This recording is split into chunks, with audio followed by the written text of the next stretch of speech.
Taip, vanduo neteka, netraukia siurblys visiškai. Laša. Taip, yra pirmas gedimas. Reiškia, vandens netraukia aparatas kavos. Kitas gedimas yra, kad taip laša iš šito vandens konteinerio. Laša vanduo, va.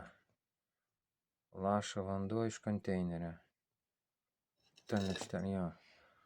Tai praėjus keliam mėnesiam po vartojimo pradėjo lašėti iš konteinerio vanduo. Tai irgi yra blogai.